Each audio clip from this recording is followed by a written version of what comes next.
Corona கோவிட்-19க்கு பிறகு முழு உலகத்தையும் அச்சுறுத்தக்கூடிய கொரோனாவை விட 7 மடங்கு பயங்கரமான கொடிய வைரஸ் மீண்டும் ஒரு தடவை முழு உலகமும் முடங்க போகிறதா? லாக்டவுன் ஏற்படக்கூடிய அபாயம் ஏற்பட்டிருக்கிறதா? இந்த புதிய வைரஸுடைய பெயர் என்ன? இது எங்கிருந்து தோன்றியது? இது உடம்புக்குள் சென்றால் எப்படியாப்பட்ட அடையாளங்கள் மனிதனுக்கு ஏற்படும்? இதனுடைய வீரியம் என்ன என்பதை பற்றிய பூர்த்தியான விவரங்களை தான் இந்த பதிவிலே பார்க்க இருக்கிறோம். வாங்க இதை பற்றி தெரிந்து கொள்ளலாம். அல்ஹம்துலில்லாஹி ரப்பில் ஆலமீன், அஸ்ஸலாத்து வஸ்ஸலாமு அலா ரசூலில்லாஹி அம்மா பஅத். கண்ணியத்திற்குரிய இறைவனின் நல்லடியார்களே, அல்லாஹ்வின் சாந்தியும் சமாதானமும் என்றென்றும் உங்கள் மீது உண்டாவதாக. கோவிட்-19 கொரோனா என்ற பெயரை தெரியாதவர்கள் யாரும் இருக்க முடியாது. இந்த உலகத்தை ஒரு பெரும் பாடுபடுத்தியது தான் இந்த கொரோனா வைரஸ். இந்த கொரோனாவின் காரணமாக கிட்டத்தட்ட 2 வருடங்கள் வீட்டுக்குள்ளாலே நாங்கள் முடங்கி கிடந்தோம். உலகத்துடைய பொருளாதாரத்தை தலைகீழாக இந்த வைரஸ் மாற்றியது. எத்தனையோ உயிர்களை கைப்பற்றியது. எத்தனையோ பேர் நோயாளிகளாக மாறிவிட்டார்கள். இந்த கொரோனாவை பற்றிய சிந்தனையில் இருந்து நாங்கள் இன்னும் மீண்டு வரவில்லை. அதற்குள்ளால் இதைவிட பயங்கரமான, சொல்லப்போனால் கொரோனா வைரஸை விட 7 மடங்கு பயங்கரமான சக்தி உள்ள ஒரு வைரஸை நாங்கள் முன்னோக்கி கொண்டிருக்கிறோம் என்றால் எப்படி இருக்கும் கண்ணியமானவர்களே? இதை பற்றி தான் தெளிவாக இந்த பதிவிலே பார்க்க இருக்கிறோம். கண்ணியமானவர்களே, 2024 ஆகஸ்ட் 14ஆம் தேதி WHO வேர்ல்ட் ஹெல்த் ஆர்கனைசேஷனுடைய டைரக்டர் டெட்ரோஸ் ஒரு அனௌன்ஸ், முழு உலகத்திற்கும் ஒரு விழிப்புணர்வு ஏற்படுத்துகிறார். என்னண்டா, கொரோனாவை விட பயங்கரமான எம்போக்ஸ் என்ற ஒரு வைரஸ் உலகத்தை ஆட்டி படைத்துக் கொண்டிருக்கிறது. அதனால் உங்களை நீங்களே பாதுகாத்துக் கொள்ளுங்கள். எம்போக்ஸ் வைரஸ் என்றால் என்ன? மங்கி பாக்ஸ் என்பதனுடைய ஷார்ட் ஃபார்ம் தான் எம்போக்ஸ். மங்கி பாக்ஸ் என்றால் குரங்கம்மை என்று சொல்லப்படும். இது டெமோக்ராட்டிக் ரிப்பப்ளிக் ஆஃப் கொங்கோ, ஆப்பிரிக்காவில் இருக்கக்கூடிய ஒரு நாடு. இந்த நாட்டில் தான் உருவானது. இந்த கொங்கோல உருவான இந்த வைரஸ் பிறகு ஆப்பிரிக்காவுடைய 12 நாடுகளுக்கு பரவ ஆரம்பித்து அதற்கு பிறகு Sweden, Saudi Arabia, Asia, Pakistan, India போன்ற நாடுகளிலும் தற்பொழுது பரவ ஆரம்பித்து விட்டது. கிட்டத்தட்ட 117க்கு அதிகமான நாடுகளில் இந்த எம்போக்ஸ் வைரஸ் பரவி இருப்பதாக WHO கூறுகிறது. இந்த மங்கி பாக்ஸ் வைரஸ் எப்படி கண்டுபிடிக்கப்பட்டது என்று பார்த்தால் 1958 வருடம் டெனிஷுடைய சில விஞ்ஞானிகள் போலியோ வேக்சினை டெஸ்ட் பண்றதுக்காக வேண்டி சிங்கப்பூர்ல இருந்து டென்மார்க்குக்கு மெக்காயோ என்ற வகை குரங்குகளை இம்போர்ட் பண்றாங்க. இந்த இம்போர்ட் பண்ணப்பட்ட ஒரு குரங்குக்கு கடினமான காய்ச்சல் ஏற்படுது. அந்த குரங்குடைய மூட்டுகள் எல்லாம் வலிக்க ஆரம்பிக்குது. கடைசியாக அந்த குரங்குடைய உடம்பிலே அதிகமான கொப்பளங்கள் உருவாக ஆரம்பிக்குது. இந்த விஞ்ஞானிகள் என்ன செய்யறாங்கடா, அந்த கொப்பளத்துடைய சாம்பிளை எடுத்து டெஸ்ட் பண்ண ஆரம்பிக்கிறாங்க. டெஸ்ட் பண்ணினதுக்கு பிறகு அவர்களுக்கு பெரும் அதிர்ச்சி காத்திருந்தது.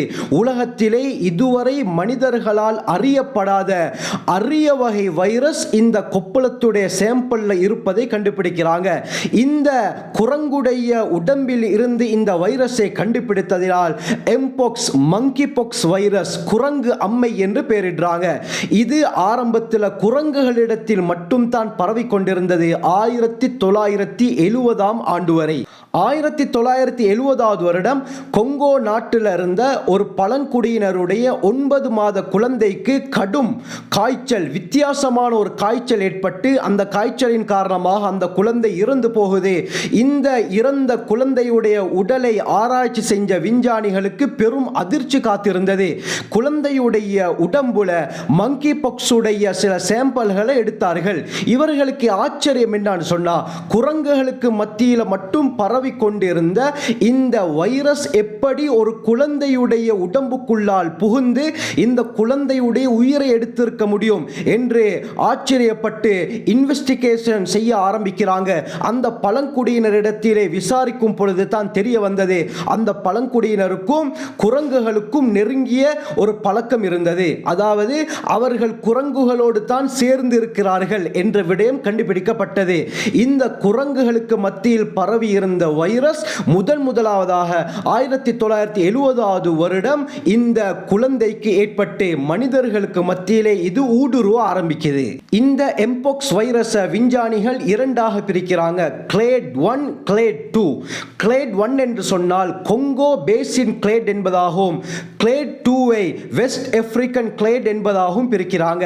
அதாவது கொங்கோ பேசின் கிளேட் என்று சொன்னால் இந்த வகை வைரஸ் கொங்கோ என்ற நாட்டுக்குள்ளால் மட்டும் தான் இருக்கும்.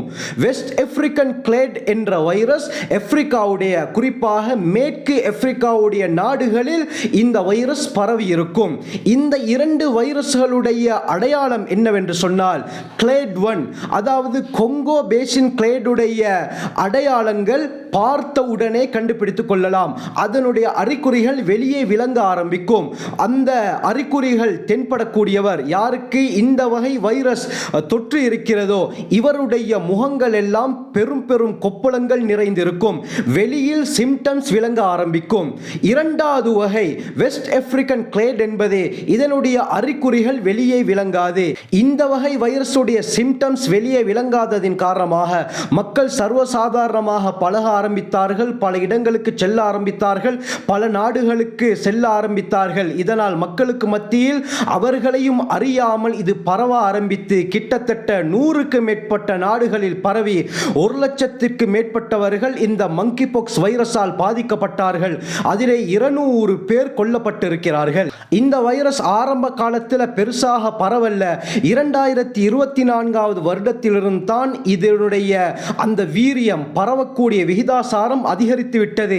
இதன் காரணமாக கிளேட் 1B என்பதாக இந்த வைரஸுக்கு விஞ்ஞானிகள் பேர் வைத்திருக்கிறார்கள். இந்த வருடம் மட்டும் 2024 வருடத்தில் மாத்திரம் இந்த வைரஸ் 12 நாடுகளுக்கு பரவி 14,000 பேர் இதனால் பாதிப்படைந்திருக்கிறார்கள். 457 பேர் இந்த வைரஸின் காரணமாக இந்த வருடத்திலே இறந்து போயிருக்கிறார்கள். இதனால முழு உலகத்தில் உள்ள நாடுகள் தங்களுடைய மக்களை பாதுகாப்பதற்காக வேண்டி விழிப்புணர்வை ஏற்படுத்திவிட்டார்கள், அலர்ட் பண்ண ஆரம்பித்து விட்டார்கள். விஞ்ஞானிகள் சொல்றாங்க கோவிட்-19 விட 7 மடங்கு பயங்கரமான வைரஸ் தான் இந்த எம்போக்ஸ் வைரஸ்.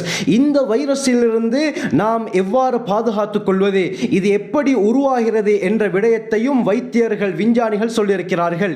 இது எப்படி ஏற்படுகிறது என்றால், இந்த எம்போக்ஸ் வைரஸ் ஏற்பட்டவருடன் சகஜமாக பழகும் பொழுது அவருடைய உடம்பிலிருந்து எமக்கு ஏற்படுகிறது. இதைத்தான் இஸ்லாமும் கூறுகிறது. அதாவது செல்ஃப் டிஃபென்ஸ், எங்களை நாங்களே பாதுகாத்துக் கொள்ளும் முறையை இஸ்லாம் தெளிவாக நமக்கு கற்றுத்தருகிறது.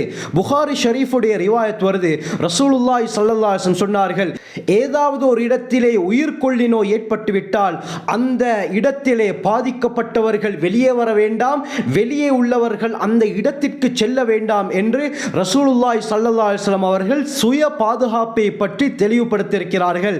ஆக கண்ணியமானவர்களே, இது போன்ற விடயங்கள் ஏற்படும் பொழுது எம்மை நாங்களே பாதுகாத்துக் கொள்ள வேண்டும். அடுத்து, இந்த வைரஸ் மனிதர்களுடைய உடம்புக்குள்ளால் சென்றால் என்ன ஆகும்? 3 ஸ்டேஜ்களில் இதனுடைய சிம்டம்ஸ்களை வெளிப்படுத்தும். முதலாவது இன்குபேஷன் பீரியட் என்று கூறுவார்கள். அதாவது மனிதர்களுடைய உடம்புக்குள்ளால் இந்த வைரஸ் போனால் இது வளரும் வரை சைலண்டாக, அமைதியாக உடம்புக்குள்ளால் இருக்கும். 1 வாரத்திலிருந்து 2 வாரம் வரை உடம்புக்குள்ளால் இது அமைதியாக இருக்கும். இதனுடைய அறிகுறிகள் வெளியே விளங்காது. இதனுடைய எஃபெக்ட்களை ஃபீல் பண்ண முடியாமல் இருக்கும். இதுதான் முதலாவது ஸ்டேஜ். இரண்டாவது ப்ரோட்ரோம் ஸ்டேஜ். இந்த ஸ்டேஜில் தான் வெளியே அறிகுறிகள் விளங்க ஆரம்பிக்கும். வைத்தியர்கள் இதனுடைய அறிகுறிகள் எப்படி என்பதையும் விளக்குறாங்க. முதலாவது தீரான தலைவலிகள், காய்ச்சல், முதுகுவலி, தசைவலி, தோலில் கொப்புளங்கள் ஏற்படுதல், உடல் சோர்வு, கணுக்கால் வீக்கம், உள்ளங்கை உள்ளங்கால்களில் கொப்புளங்கள், தொண்டையில் வீக்கம் போன்றது இந்த வைரஸுடைய அறிகுறிகள் என்பதாக வைத்திய நிபுணர்கள் கூறுறாங்க. இந்த அறிகுறிகள் தென்பட்டால் உடனடியாக நாம் டாக்டர்ஸ்மாரிடத்திலே சிகிச்சைக்காக செல்ல வேண்டும். இது இரண்டாவது ஸ்டேஜ். மூன்றாவது ரேசிங் ஸ்டேஜ். அதாவது முழு உடம்பிலும் இந்த வைரஸ் முழுமையாக பரவிவிடும். பரவினதற்கு பிறகு என்ன நடக்கும் சொன்னா, உடம்புல இருக்கக்கூடிய செல்களில் பாதிப்பை இந்த வைரஸ் ஏற்படுத்தும். அந்த பாதிப்பு ஏற்படுத்தப்பட்டதற்கு பிறகு உடம்பிலே சிறிய சிறிய சிவப்பு நிறத்தில் கொப்பளங்கள் வர ஆரம்பிக்கும். பிறகு அந்த கொப்பளங்கள் பெரிதாகி அதற்குள்ளால் நீர் கட்ட ஆரம்பிக்கும். பிறகு அந்த நீர் சலமாக மாறும். பிறகு சலமாக மாறி அந்த கொப்புளம் பெருசாகி வெடிக்க ஆரம்பிக்கும். இந்த நேரத்திலே முழு உடம்பிலும் பயங்கரமான வலி ஏற்படும்.